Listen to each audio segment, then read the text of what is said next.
Rockstar releases one game every decade and still dominates the industry. No yearly sequel like Call of Duty, no rush follow-up cash grab like most publishers ship to hit a fiscal quarter, just years of silence, and somehow that silence is the loudest thing in gaming.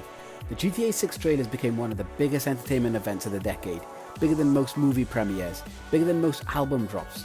So today, we're pulling all of this apart and putting it next to studios that are supposedly Rockstar's competition.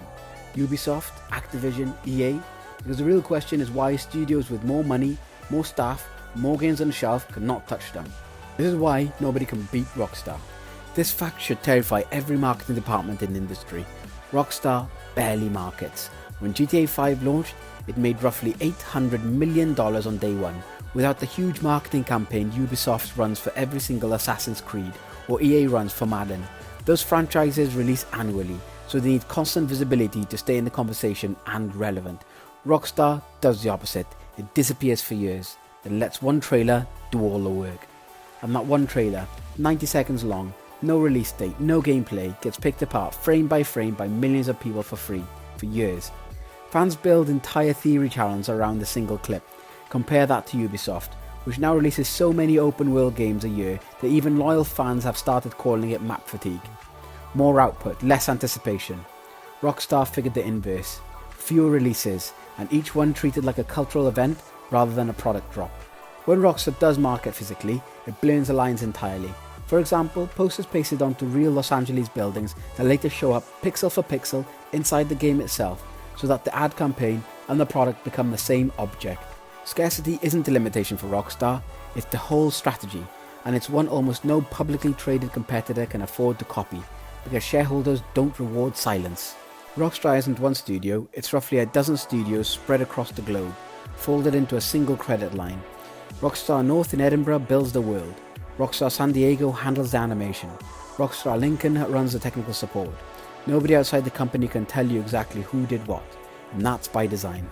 Compare that to Activision, where individual studios like Infinity Ward and Treyarch are publicly known and separately marketed, almost competing with each other inside the same company. Rockstar erases those seams on purpose.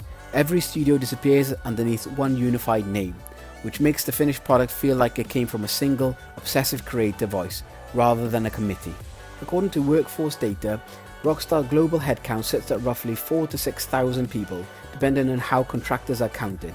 That's smaller than Ubisoft's tens of thousands of employees across dozens of live titles. Yet Rockstar's handful of games consistently out-earn Ubisoft's entire annual slate combined. GTA 5 cost roughly $265 million to make.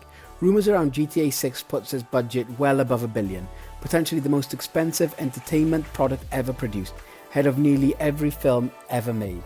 For context, Ubisoft's biggest Assassin's Creed entries reportedly run somewhere in the region of 1 to 200 million to make. EA rarely confirms numbers at all. Rockstar's budget isn't just bigger, it's operating in a category by itself, one usually reserved for Marvel movies and Formula 1 broadcast rights, not video games.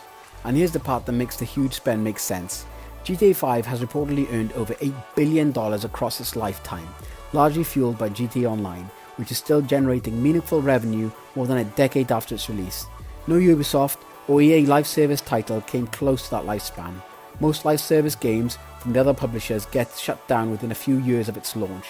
Rockstar built one that's still profitable well over a decade in. That's the real budget story. Rockstar isn't spending more because they're reckless, they're spending more because the last product proved that the model works, and because, unlike Ubisoft or EA, they don't need 6 titles a year to hit the revenue target. One title, done right, can fund the studio for a decade. Rockstar's obsession with detail turns video game into real world. In Red Dead Redemption 2, horse testicles physically shrink in the cold weather and expand in warm weather, a detail almost nobody would consciously notice, built into the game anyway. Snow that lands on a character's shoulders melts over time. Mud cakes onto boots and dries out realistically over the course of the walk. Guns rust without maintenance. A horse remembers how it's been treated across dozens of hours and reacts accordingly. Open world competitors chase scale instead. Bigger maps, more icons on the minimap, more side content to grind through. Ubisoft in particular built its reputation on map size and checklist density. Rockstar's approach is almost the opposite bet. Fewer, denser details that most players will never consciously register, but that accumulate into a world that feels alive rather than assembled. Nobody buys Red Dead Redemption 2 because of the horse testicle physics, but 10,000 details like that are the difference between finishing a game and living inside one. The work culture that almost broke Rockstar Studios. In 2018, co-founder Dan Houser gave an interview describing senior writers working what he called 100-hour weeks to finish Red Dead Redemption 2. The backlash was imminent. Current and former employees came forward describing 60, 70, 80-hour weeks, stretching across years rather than weeks, with burnout treated as a badge of honor rather than a problem to fix. 18 months later, Houser, one of the two brothers who built the entire GTA identity from scratch, left the company. Leadership across multiple studios was quietly replaced. Crunch wasn't unique to Rockstar. EA and Ubisoft have both faced their own crunch and labour controversies over the years. What made Rockstar's versions different is that it became the industry's defining case study, the one every crunch culture article since has referred to. And more recently, reports of dozens of UK and Canadian staff being let go amid union organising efforts suggest that labour tensions haven't fully disappeared, even after the public reckoning. The lesson sits underneath everything Rockstar makes. The detail audiences admire on screen was for years extracted at human cost nobody dared to admit. Rockstar survived congressional hearings. They forced ESRB rating change over a hidden minigame, the Hot Coffee mod. Decades of video games cause violence segments on cable news. A founder's departure under controversy, and the labour scandal that would have ended most brands' credibility overnight. Meanwhile, other studios stumbled into comparable scandals. Ubisoft's own workplace misconduct investigation, EA's years of pay-to-win backlash, took visible, lasting reputational damage. Rockstar's audience seemed to forgive almost anything as long as the next game delivers.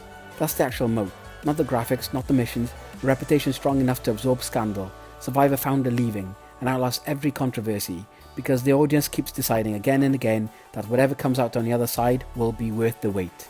Every other game studio can copy the marketing, they can copy the budget. Given enough money and time, they can even copy the detail. What they can't copy is the decades of accumulated trust with an audience that keeps showing up anyway. And that's not a game development strategy, that's a brand strategy most companies outside the gaming world would kill for. I hope you enjoyed the video. Mr. Sidecodes Capital, over and out.